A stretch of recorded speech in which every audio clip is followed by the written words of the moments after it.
In your book, and I quote, you say, only the Western countries spread across 3 continents were told constantly that in order to have any legitimacy at all, to be even considered decent, they should swiftly and fundamentally alter their demographic makeup. Yes. The vision of the 21st century appeared to be that China would be allowed to remain China. The various countries of the Far and Middle East and Africa should be allowed, indeed expected to remain as they were, or even return to something they may have once been. And the question is, who makes this call? Where did the idea come from that the West must open, diversify, maybe cease to be Western, while China and Eastern countries remain what they are, and even stronger? Well, again, interestingly enough, it starts it can start in a good place. It doesn't always, but it can start in a good place. There is something to be said for a certain amount of diversity in a society, I believe. For instance, a diversity of opinion. And a diversity of opinion can often come from a diversity of experiences. And you might say, well, if we have, the best people from India, the best people from China, and so on in our societies, we all benefit. I think that's a perfectly plausible argument to be made there. What I don't believe is that benefit is endless. That is, after the first 1,000 migrants, you have a certain benefit if you did it correctly. If you have the next million, it's not clear that you get many thousands of times the benefit. If you then go millions more, it's not obvious that you get millions of times the benefit. You simply have more people from another culture in your country, and some of them will benefit the country, and many will not.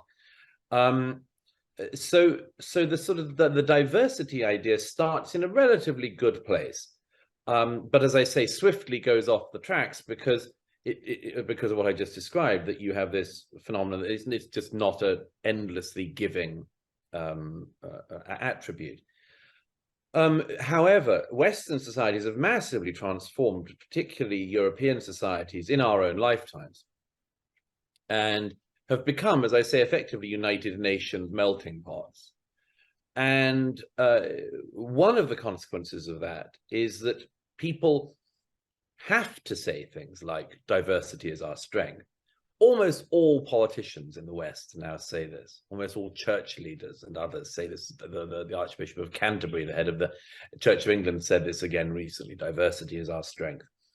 And they've started to have to say it, not least because it has to be the case. Because you've diversified the society so much, you can't say, they think you can't say, actually, diversity isn't endlessly good. That's my view, is that diversity is not endlessly good. It has some good aspects, but it's not endlessly good. For instance, it also brings problems. You import people from certain cultures, certain countries, particularly countries that have been in brutal civil wars like Somalia, and you import a large number of people who have been tested in violence, and may well bring that to your streets, as has happened in London and other cities. Scandinavia is another example, Scandinavian cities. So it's not clear that if you import certain people in large numbers that you do get any benefit. But our politicians and others have to keep saying diversity is our strength, diversity is our strength. What they don't realize also is that this is a profoundly anti-Western idea in itself, because it suggests that what we have is not enough. And as I say, there's a little bit in there, which is, yes, you always want to be able to hear different ideas, get different expertise, and so on. But we have, as I say in that quote you referred to there, we have got to this very strange place. China is doing pretty well economically. It's doing hideously in human rights terms. It's doing hideously morally and much more. But it's doing pretty well economically. The only power in the world that has the possibility of overtaking America as the predominant economy in the current century. So it's doing pretty well. Does China have diversity? Absolutely not. In a country like my own country of birth, Great Britain, we have a prime minister whose parents came from India. If my parents had migrated to Canada, or any other British person's parents had migrated to Canada, or indeed if to China, if my parents or any other British person's parents had migrated to China, or Rishi Sunak's parents had migrated not to Britain but to China, what are the chances of getting to the top of Chinese politics? Absolutely zero. Absolutely zero. Nil. They're not interested in diversity in politics or anything else. It's not a game they're playing. And I think this is very, very telling. The predominant narrative of the modern West, diversity is our strength, diversity, diversity, diversity, somehow is not something we believe that is necessary for anyone else. No one is currently trying to diversify Angola, for instance.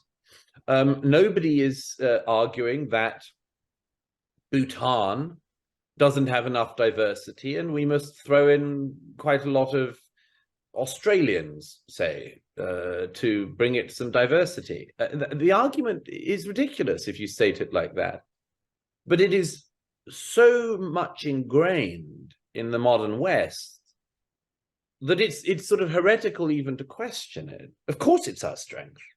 Of course it's our strength. How dare you question the diversity creed? And as I say, one result of that is that people don't realize that this claim in itself about diversity is itself inherently anti-Western. It suggests that we don't have much unless other people come in from other cultures and give it to us. And I think that is a profoundly misleading and just simply demonstrably untrue story of the Western past and of the Western present.